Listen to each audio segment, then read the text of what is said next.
we make a decision emotionally, and then we try and back it up with logical reasons for why we made that decision. But the emotional part of the brain is acting much, much faster than the logical part of the brain. So you've got to make sure that you are connecting with people on that emotional level, because that's the level at which decisions are made about you, about working with you, or about any decisions they want to make in their own life.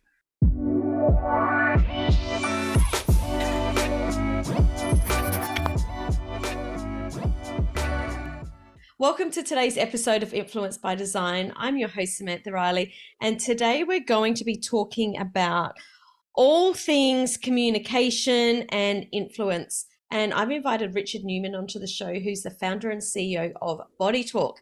So over the past 23 years, himself and his team have trained over 120,000 business leaders around the world to improve their communication and their impact. And they've even had one client who gained over $1 billion in new business just in 1 year using the strategy that Richard teaches. So strap yourself in. This is what we're going to be covering today on the show. So welcome to Influence by Design, Richard. It's great to have you here. Thanks, Samantha. And I appreciate you having me on your show. Now, you've got a beautiful accent. I love the accent. Whereabouts in the world are you today? So I'm based just outside of London, just on sort of the west side. I'm in a little area where it's called Burnham Beeches. So to give people the picture of it, Burnham Beeches is where quite a few movies are filmed, including some parts of Harry Potter when he's like hiding in the forest. It's the forest that's just behind my house. Well, that's pretty cool. I hope Hagrid doesn't come and make a little entrance as we're chatting today. No, that's very, very cool. So you are the founder of Body Talk. Nonverbal communication is something that I read that you're very interested in, and you spent 6 months with Tibetan monks to further this, I guess, interest. I'd love you to share a little bit about this story and how that eventuated. Sure. So, I realized from a very young age that communication was going to be a big passion of mine. And the reason being, starting back from when I was just 4 years old, my parents moved house. We went to this new school, new area, getting to know new people. And I really struggled to connect with the other children. And I really didn't understand why at the time. But I started to ask myself this question of, is there something wrong with me? Is there something different about me? Am I missing something about like how to connect with other kids? And that question continued really through my young years up into my teenage years. What I didn't realize, and now I can reflect on, is that I was very shy as a child. I'm highly introvert. But what I didn't know until very recently is I'm also autistic, and I just got diagnosed autistic last year. And so what this means is that simply I see the world differently. My instincts around communication are different to neurotypical people. And so there's sometimes a disconnect in communication, and there certainly was in my early years. And so about the age of 16, I started reading books on communication to overcome these challenges. And in the space of about 10 years, maybe less than 10 years, I read around 200 books in the field of communication on body language, tone of voice, storytelling, stage presence, all these different areas. And I was so fascinated with it. And then when all my friends were going off to university, aged 18, I decided I didn't want to do that. I wanted to do something different and something involving communication. And so I went to this gap year activity projects organization. And I said, where can you send me somewhere that really needs some help? I want to go and help people. And they said, well, we've got this monastery that we've spoken to once, and I think they needed teachers. So things aren't really well set up there, but you can go and do it if you want. And I said, that's the one for me. Sign me up. So I found myself traveling then across India. I'd never been away from home without my parents at this point. Mm-hmm. And I was traveling across India. It took me 2 days to get from Delhi across to the east side of India, the northeast, and eventually found myself up in the foothills of the Himalayas in an area that's near Darjeeling, where the tea comes from. Mm-hmm. And I found this Tibetan monastery where I knocked on the front door, and the monks came up to greet me and greeted me in Tibetan. And it was at this point where I realized, oh, hang on a second, they don't speak any English. I thought I was there to improve their English, but they didn't speak any English. Wow. And so they brought me inside, they sat me down in their kitchen, they gave me some Tibetan tea, which if people haven't had it before, it's pretty terrible. It's tea with butter and salt. So rather than milk and sugar, it's butter and salt. Yeah, it's quite something. So I was sitting there, across the table from them thinking, this is going to be a long 6 months. We can't communicate with each other, and I'm drinking this stuff that's really bitter. And anyway, during the course of about half an hour to an hour of sitting with them in their kitchen, I started to realize, hang on a second, we can understand each other. There's something happening here with each other, with us non-verbally, where beyond the use of words, we can connect and understand each other a little bit. And so I built on that over the course of 6 months to just communicate with them non-verbally so that they would learn my language. And I learned Nepali, which was the main language of the area that I was in. And, you know, the key fundamental that I built from that experience was all around really congruency. And congruency meant that if I wanted to teach them the word excited, if I didn't look excited or I didn't sound excited, then I could have been saying pineapple. They wouldn't know the difference. So I had to make sure that everything I was doing physically and vocally and with my words were all heading in one direction so they could completely understand me. And that's something that I've brought into coaching clients ever since, because, you know, go to the other extreme of that. I'll go and work at conferences sometimes where, let's say the CFO walks on stage and says something like, hi, everybody, glad that you're here today. I'm really excited about the conference. And, you know, the numbers for the last quarter were amazing. And the numbers for next quarter look fantastic. And I'm just sitting there thinking, tell your face. If this is genuinely good information, people are looking at you. They're looking at you and they're thinking, he looks anxious, he looks nervous, he looks like he doesn't want to be here. We're going out of business. We're going to be bankrupt this year. And so you've got to make sure in day-to-day work that you have that congruency that I was learning and experiencing with the monks. Oh my goodness, how amazing. How has that 6-month experience and really understanding what happened there, I guess, flowed over into the work you're doing now? You know, you did sort of touch on it a little bit about, you know, the way that the way that we show up, nonverbal communication, but on a bigger scale, what are the outcomes that you've seen from the work that you've done? So, I mean, for me, first of all, at that pivotal age of 18, going to live with those monks, it was just extraordinary because it made me, it gave me a sense of independence, of understanding that I could go out into the world and, you know, do things for myself, but also the feeling of euphoria that I gained from working with these monks in this kitchen. When I saw the aha moment that happened for them, where they were learning these elements of my language and they were loving it as well, I thought, I love teaching. They love learning from me. This is something that I want to do. The other piece that I did learn too is I also worked at a local Tibetan school with 9 to 12-year-old children. And I loved working with them, but it was very challenging with them because they were kids and they were sent to school because they were told you have to go to school. They didn't really appreciate that they were learning something in the same way that the adult monks did. So I thought, I want to coach people who are adults and I want to help them with communication. And what it really spilled over for me into was the idea of, I love helping people find their voice. So if I can take someone where, you know, I've been working with people, like you mentioned, 23 years, there's over 100,000 people we've worked with. And what keeps me passionate about it is that there's so many times I find someone who's brilliant. They're really intelligent. They are very experienced and they've been passed over for promotion, or they have the best product and service and people are buying from their competitors and they're losing out. And it's not because what they're doing isn't good or doesn't have value. It's just because they haven't learned how to find their voice and connect with other people in the most powerful and engaging way. And I care about it so much, partly because I had to find my voice, but also because I know that, you know, helping people do that can have a massive knock-on effect. So I always think back to an example of, there's a lady at a financial company who I worked with. We were training all the partners there.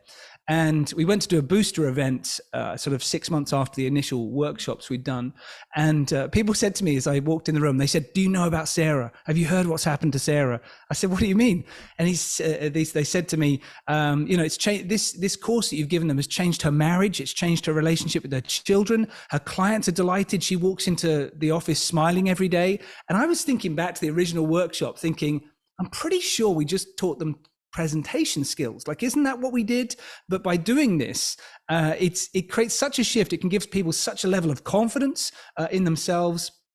with the body language work that we do, it's always, for me, it's never about sort of manipulation tactics, which, you know, some salespeople used to teach years back. It's always about giving you back to yourself, unleashing your true full potential, so that you can show up as the best version of you every day. And that for her had repercussions in so many areas of her life. So that's what that journey has been like for me. And I still feel passionate about it. Every day I show up thinking, today I can help somebody find their voice and get the results they really deserve.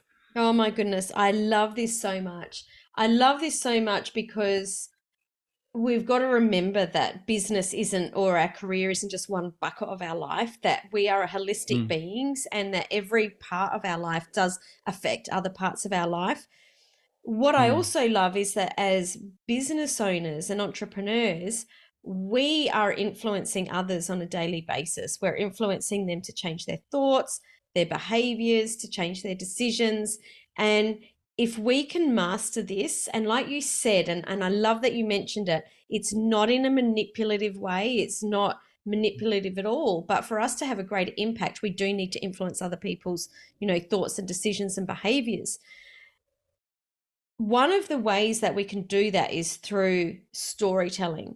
And I know that you talk about increasing influence through storytelling, in a way that we get people to listen and care. And I know that this is something that I personally have struggled with and still do sometimes. It's something that a lot of people tell me that they struggle with. So I guess I'm going to throw the mic to you. Where do you want to take us from there? Because I think that storytelling is so important.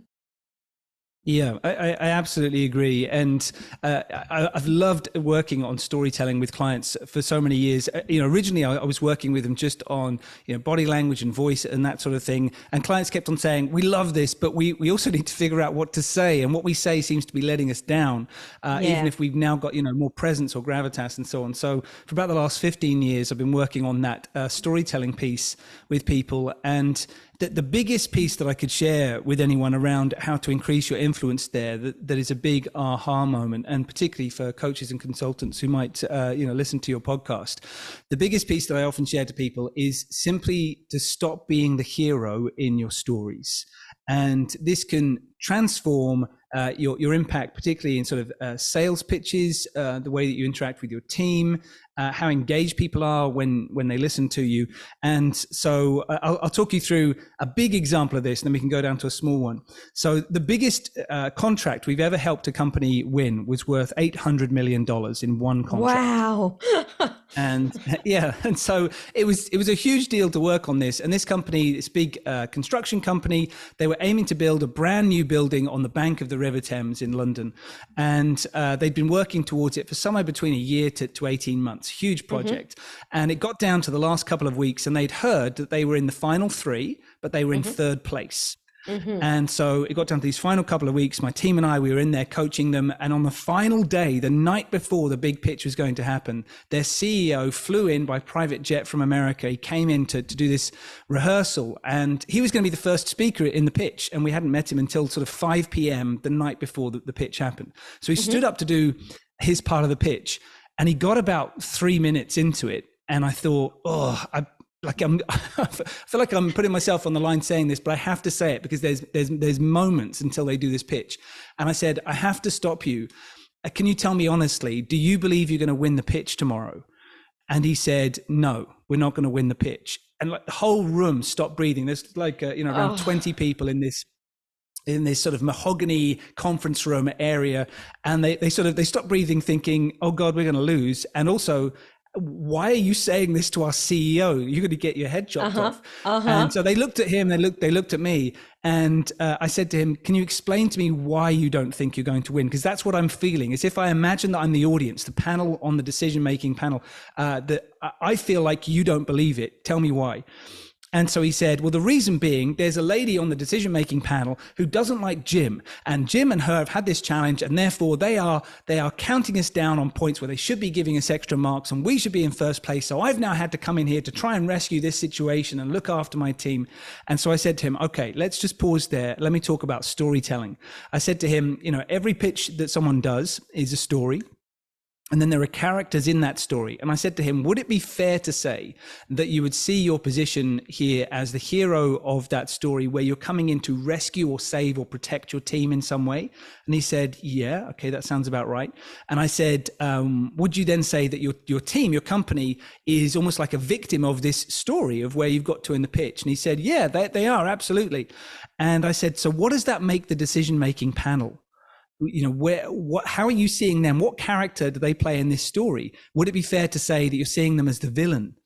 And he said, yes, that probably is right. And suddenly there was a moment in his mind where he was like, oh God, you're so right. And we have to change this. I could even see that on your face then. It was that light bulb moment of like, oh.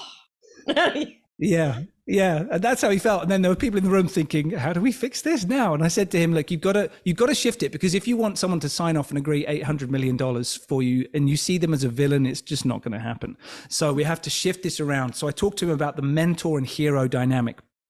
And this is something that's so important for all sorts of people that we work with, because too often people go into a meeting thinking of themselves as the hero without even realizing it. So they go into a meeting maybe with their team and they say, hey team, look, I've got concerns that I want to talk about and I've got goals that I want to talk about. And straight away, you're positioning yourself as the hero. Every hero has challenges and they've got goals that they want to achieve. They want to move away from their challenges towards their goals. And the problem with doing that in any situation is the person you're speaking to also has challenges and they also have goals. All of us are the hero at the center of our own life experience. We have challenges we want to move away from, goals we want to achieve. So when you speak to people like that, then they stop listening. Whereas if you go into a meeting thinking, okay, whoever I'm speaking to is the hero. So in that 800 million version, I said to him, they are the hero. They have a challenge, which is a hole in the ground next to the River Thames, and a goal they want to achieve, which is a beautiful, breathtaking building that will change the landscape of London. And so they are the hero. You're coming in as the mentor. You don't want to be in anything else. You want to be the mentor, which is to understand what is their challenge, what is their goal, and how do you guide them towards it. And so you can do that in a sales pitch. You can do that with your clients. You can do this with your team. You can even do it with your CEO. If you're going to speak to your CEO or someone, more senior to you, your line manager, if you go in from the premise of thinking, I wonder what their challenge is and what is their goal and how do I help guide them towards it, then suddenly you're in a much better position. And so coming back to that initial question around influence, that is the key pivotal shift that I get people to make, to understand, unless you're willing to shift that way, you cannot influence that person, because everyone is going to see themselves at the center of their own life experience and whether or not you're going to help them move from their challenges to their goals. And when you do that, you then are in that key position of influence to then tell an effective story. Oh my goodness. Mind blown. Absolutely love what you shared there, because I feel like this is the piece that I guess so many of us are missing, is that we're hearing these stories of I was sleeping in someone's, basement and then I bought a sports car, and like we're just so sick of those stories, right? I don't think I'm the only one that's got that feeling. It's like, give us something more meaty, give us something that we can lean into, that we are waiting to hear, this story unfold. And even as you were telling that story, I found myself leaning and going, wow, this is amazing. I'm just getting so many learnings or so many perspective changes. And that is what storytelling is all about, is getting other people to, to be able to influence. If we're in the position, I love that you share that this company had to be the hero. How did that happen? And I'm asking this question to understand the context of how we can make our prospect the hero. Yeah.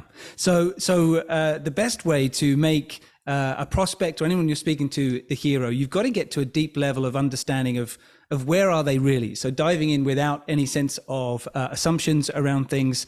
And so it could be that you're meeting someone you've never met with before, or it could be that you're meeting with someone who you know pretty well. But either way, great questioning and listening skills are fundamental. So if I look at, in my own business that I've been running 23 years, I'm very proud of the fact that we've grown every single year. We grew through the 2008 financial crisis. We grew through the pandemic. that shut down everything that we do. And to put that into context, before the pandemic, 70% of our work involved getting on an aeroplane and going to fly and work, with people internationally. All of it was done face to face, and all of it was cancelled.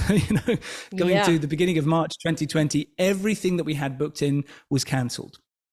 And yet we still had our best financial year that year because we shifted around in our thinking and our approach towards our clients. And so the way that we've always pitched, the way that I pitched that year, the way that I've always pitched, it comes down to understanding the hero, which is whoever I'm speaking to. And so if you're going in and you don't know that person that well, or if there's been any challenges or conflict that's maybe come up along the journey to that point, then there's 3 levels of questions that are critical to have and great listening skills that go with it. Now, just to touch briefly on the great listening skills, I always say to people, listen to 3 major pieces. Listen to the words, listen to the tone, and listen to the body language. People are maybe used to, looking at body language, but I always say listen to the body language, because those are the 3 parts of the answer that you really need to take a look at. When it comes into the questions that you're asking someone, if you think as a mentor, you realize you're speaking to a hero who has challenges, who has goals they want to achieve, then the 3 levels that you can go down to understand their challenges and goals are looking at 3 key areas of the mind that we're aiming to engage somebody in. So you've got the logical part of the mind, the emotional, and the survival part, just to look at this really simply.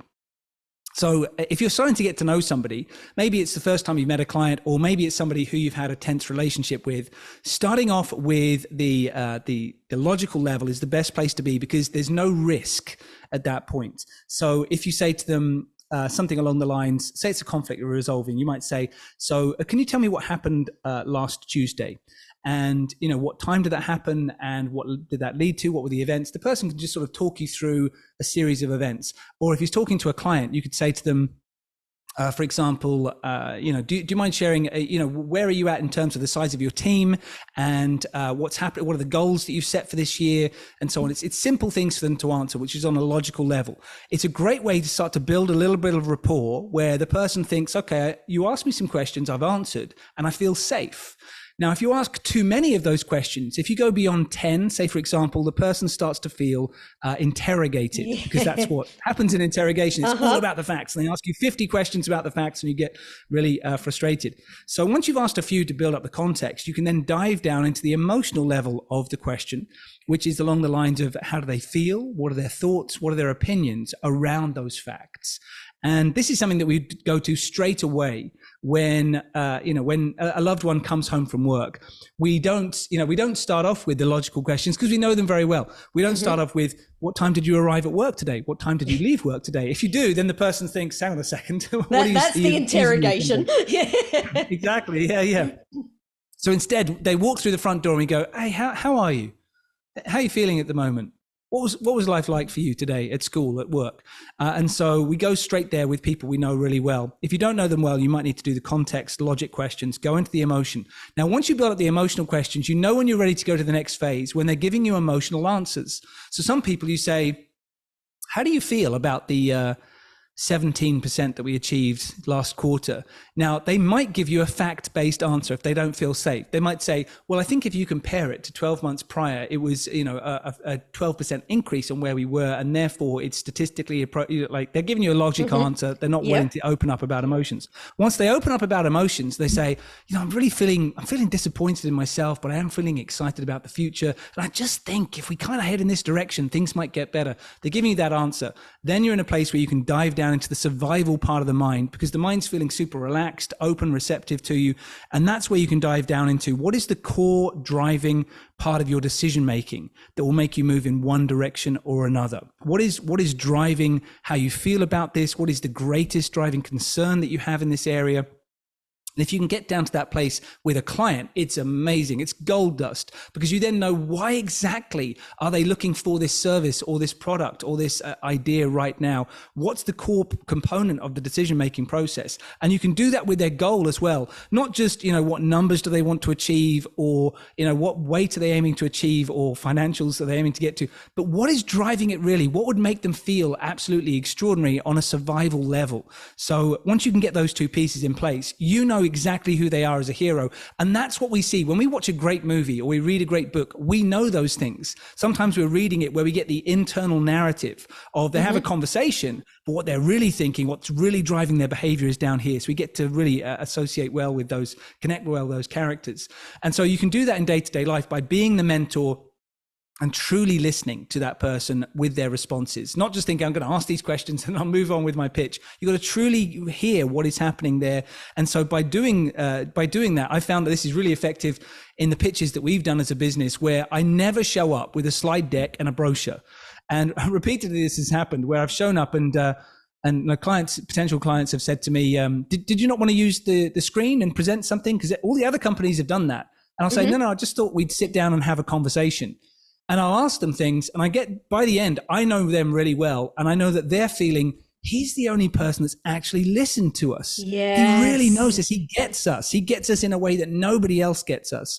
And, we feel like we want him to come back here because you position yourself as the mentor and them as the hero. So that's the key way in which to establish that relationship. Yeah. Wow. That's amazing. And in this day and age where things go so fast, they're, people are used to scrolling on screens. I think people feel the need to connect and be heard. They want to be heard and seen more than ever before. And to come in and give people that feeling of we care, we see you, we hear you, is easily going to put you at the top of any list, because then it's not just a thought process of, do we want to hire this person? It's a feeling of, I want to be around this person, and that's completely different. Amazing. Yeah. And the key part that you've touched on there, that sense of feeling, I always say to people when they say, how should I approach this meeting and so on, the fundamental question is, how do you want people to feel when you leave the room? Because that's really your legacy. That's your personal brand. How do they feel when you leave the room? So you should drive everything towards that. And I was just listening to a great podcast earlier today, actually, on This is the Diary of a CEO. Have you come across this podcast? Yeah, Do you know this so guy? good. Yeah. So he was interviewing Dr. Steve Peters, who I love his work, and I've read his book, The Chimp Paradox. I've looked at a lot of his speeches. He does these great speeches. He's from the north of England. He's got this great dry sense of humor. And he was talking in there, simply how we make decisions on an emotional level. You've got the emotional part of the brain, the chimp part of the brain. You've got the logical human part of the brain. And, when we're interacting in different situations, we make a decision emotionally, and then we try and back it up with logical reasons for why we made that decision. But the emotional part of the brain is acting much, much faster than the logical part of the brain. Daniel Kahneman talks about this in his book, Thinking Fast and Slow, as well. So you've got to make sure that you are connecting with people on that emotional level, because that's the level at which decisions are made about you, about working with you, or about any decisions they want to make in their own life. I love that so much. So putting together what we spoke about earlier and body language, and putting that together or piecing that together with storytelling, what is it that we need to, I was going to say think about, but I don't know. I guess you'll let me know if it's something we have to think about. But what do we need to, I guess, think about in our personal presence so that we can bring people on board to our stories? Yeah. So in terms of someone's personal presence, the place that I always like to go to with body language is people thinking about, what is your physical impact when you go into a room? Because, you can be in a place where you have the best products and services, where you've got really nice slides, you know what you want to say, and you still get into a place of getting a poor reaction from people because there's something around the way that you're delivering that message that just isn't working. And this is something that I learned early on too. So in between working with the monks and starting my own company, I was working as an actor. So I studied at a London acting school and spent 3 years there. And you spend 3 years where you know what you have to say because it's in the script, and everything they are doing is working on how are you going to deliver that message in a way that is going to impact your audience and impact the other people on stage with you. What can you do in the way that you sit, stand, move, walk, breathe?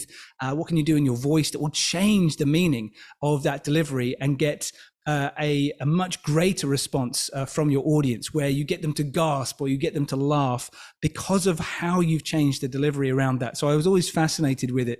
And so as I then went into working with clients, that was the first area I was working on, and I put things together. And gradually I got to the place where I thought, there's a lot of books around on body language, but a lot of it is based on outdated information. It was studies done back in the sort of 60s, 70s, and 80s. And I wanted to bring things up to date.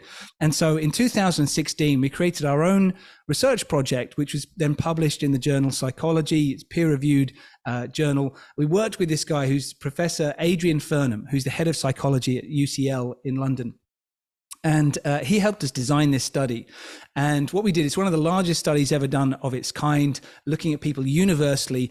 And essentially the question I asked is there something every person can do that will improve the impact that they get every single time, no matter who they are? So we looked at, whether you are a man or a woman, lighter skin, darker skin, you're older or younger. And if you're speaking to people in Asia, in Europe, people across in the US, anywhere around the world, could you get a better reaction just based on changing a couple of things that anyone can use? And what we found, the answer was yes, which actually surprised us, because we thought, surely, your gender and your skin color is going to have some bias. Impact. Yeah. We thought that if you go to, like, if we did this test in, say, in Delhi, that we'd get different reactions from doing it as a test in Los Angeles. And what we were finding was it didn't matter where we did the test. That didn't change the results.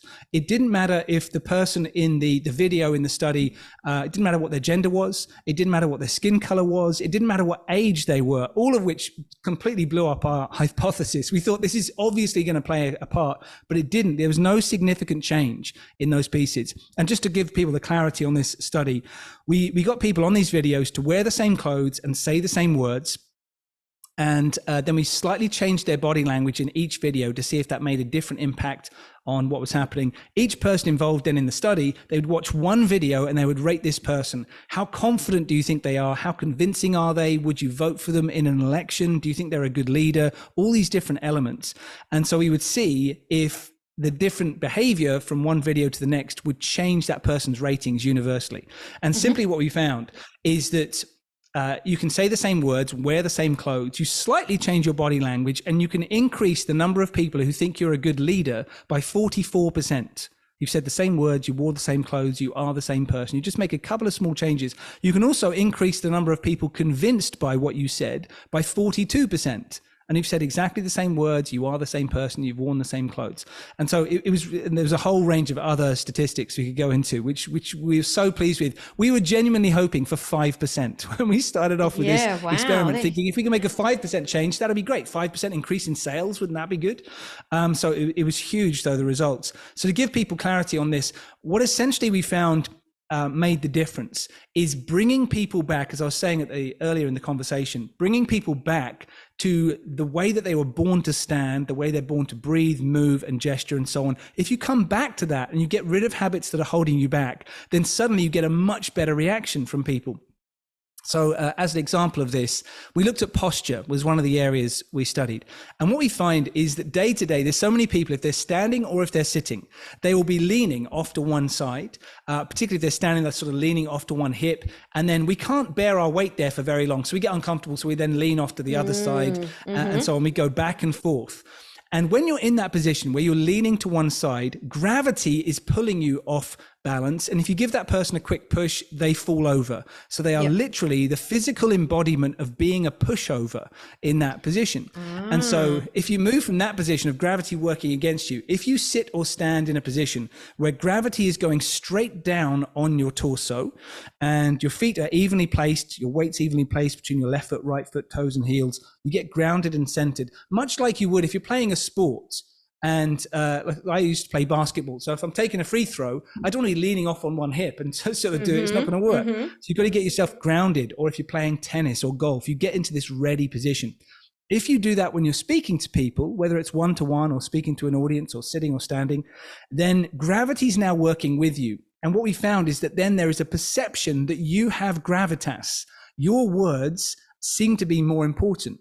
And part of the reason for this is if you think about, tribes back in the day, if someone stands to speak or starts to speak, the tribe will think, do we believe this person can now lead this tribe? Do we believe that their voice is valuable? And so part of that is going to come about physically. And if they sense the gravitas that you have physically, they'll give that gravitas to your words. And so just by making that small shift was huge. We also looked at things such as gestures. And this is a great one, because so many people I've coached have said that they've been told to stop gesturing too much because they are just flinging their hands around and it's distracting and so on. And, there can be some truth in that. If you're just doing the same gesture over and over, it becomes very visually distracting. So you don't want to do that. You need variety. But we found that if you do no gestures at all, then your ratings go down. You're less confident, you're less convincing, you're less likely to be seen as a good leader, you're less likely to get votes in an election. All these things go down. If you do limp gestures, as I call it, if you're gesturing below the waist, or if you're sitting down, it's sort of gesturing below the table. People are sort of looking at you like, what are you doing gesturing below the table? So if you gesture too low, then you get very low ratings as well. But if you gesture using palms up for open messages, open statements such as questions or thank you for coming here today. If you gesture palms down for strong statements or closed statements such as we have to finish this by 2:00 on Friday, or we are definitively the best organization to work with. Palms down, closed statements. If you do that congruently, to come back to that word I learned from the monks, palms up for open, palms down for closed. If you do that as you're going through your message, suddenly you get the highest ratings that you can get for using gestures. And that's just by thinking about those two. Of course, you can use loads of other gestures, descriptive gestures, depending on, the stories that you're telling. But those are two that are really good to get back in the swing of things, because people get very self-conscious in meetings, pitches, interviews, and so on. And when they're self-conscious, they stop gesturing and they're like, bunny in the headlights, I can't move. So if you start gesturing again, if you just think, okay, palms up for open messages, palms down for closed, and it gets your body back in the groove. And what this has also been seen to prove, there's a great study in Chicago by Susan Golden Meadow, works at the University of Chicago. She showed very simply in her study that the more you gesture, the more you stimulate your mind, and you'll give more intelligent answers under pressure, because there's so many nerve endings going from your hands into your brain. So it speeds up cognitive processing. And there was also another really good study done on TED Talks that proved simply there's so many TED Talks out there and many TED Talks on the same subject, but some have loads of views and some of them don't have very many views. And they found in one of these studies that the TED Talkers who do the most gestures are highly correlated with having the most views. In fact, they were doing somewhere around twice as many gestures as people who are speaking on the same subject and getting much lower views. So gestures can really be your friend as long as you know how to use them in action. Yeah, and I think confidently too. And I think that's what you're talking about there, because we're automatically drawn to people with confidence. And I'm sure you hear it all the time, but, speakers saying, I don't know what to do with my hands. It's because they're nervous. And as soon as you're able to confidently gesture, then that goes out the door. So I absolutely love that. That's so good. I want to talk about leaders lift, because you talk about this one secret that transforms influence in every situation. And I think just like with everything that you've shared so far, it's been absolute pure gold. To add a little icing onto this cake right now would be fabulous. Yeah, so lift is something that I was thinking about a lot over the last few years, where people have really struggled. We've been through these lockdowns, people working from home, not seeing each other as much. And I was thinking, what is it that a great communicator really does? How do I boil that down? It's so something that we've taught across so many different concepts and strategies that we teach people. How do I put that into a simple phrase for people? And I realized it comes down to the word lift. And so what this means is that if you approach every interaction thinking about, your aim is that by the end of that interaction, that person feels lifted. That's what successful communication looks like. So they go from a negative or a neutral state to a positive or a more positive state. If that's what you achieve by the end of the interaction, then that was a really effective communication. That person will go away thinking about what you said, acting on what you've said, feeling differently because of that. And it doesn't necessarily mean that they go away feeling elated or go away smiling. It could be that before that they were feeling, maybe stuck in a rut, maybe doing their work half-heartedly. And after their interaction with you, they suddenly feel a bit concerned or disappointed in themselves that they haven't been working hard, and suddenly they go away thinking, I'm going to be motivated, I'm going to get on with this piece now because I feel that sense of lift, of energy or urgency around my role because of this interaction. So lift doesn't necessarily mean that people are sort of smiling and kicking the leaves and it's all a Disney movie at the end. It's just that sense of lifting people from a state that they're in which is not serving them to a state that will be serving them. And so that's what lift can achieve, and that's what I've seen great leaders able to do when they step on a stage at a conference. And I get to go to many conferences every year. When I see somebody who is working well as a leader, that's what you can palpably feel from the audience when that person steps off stage, is that the state has changed in the audience, where they're in a place that is more productive than they were in before. So that's what I coach people towards doing, whether they are a coach, whether they are leading a team, whether they're going in to do a pitch. You want to leave people feeling lifted in some way to a more productive state. I love this so much. Richard, I am just eating up every word that you're talking about today. You are absolutely just lighting me up, thinking about how we can really lean into influencing in a more positive way, because I think that, as you say, there's a lot of, unrest. People are still tired from the last few years. The economy's not where it was a few years ago. And to be able to influence people in this positive way and to create change is such a gift that we have as humans. For people that are getting the same feelings as me and they want to learn more about what you do, where can they go to learn more about your teachings? So I've aimed to capture as much as I possibly can for people in my book, which is Lift Your Impact, which has just come out about a month or so ago. It's available worldwide, Amazon, Barnes and Noble, wherever people want to go. And what I did with that is, I know that it can be it's a big investment if people want to work with me or want to work with my team, and I wanted to capture everything. So for the cost of $20 or $30, whatever it is in different countries, that they can get as much in there as possible. And it's also designed as a workbook, so that there's lots of note pages in there, so you work through it and you're transforming yourself. If people want to find out more information about it, if they go to liftyouриmpact.com/the book, there's loads of information about the book on there. But at the bottom of that page, there's a form that people can tick a box and get the first 25 pages of Lift Your Impact for free. So if they want to get started on it, they can do it there. I'm also on social media. The two main places people find me is Instagram, where I aim to share some inspiring or educational videos about 3 days a week. So it's at Richard Newman Speaks. And same again on LinkedIn. I put videos up on there. LinkedIn, Richard Newman from Body Talk. And lastly, my main company site, if people want to work with us, we've done great events in Australia and everywhere in between. We love traveling to work with people or do it virtually. The company is ukbodytalk.com. Love it so much. Now, if you're listening on the go, you're cooking dinner, you're on the treadmill, you're in the gym, you can just head over, as always, to influencebydesignpodcast.com, and the links for everything that Richard talked about will be there so that you can go and get more resources and more information. Richard, it's been such a pleasure chatting with you today. Thank you so much for coming onto the show and sharing all of your value bombs. It's been an absolute pleasure chatting with you. You're really welcome. I've really enjoyed it. Thank you.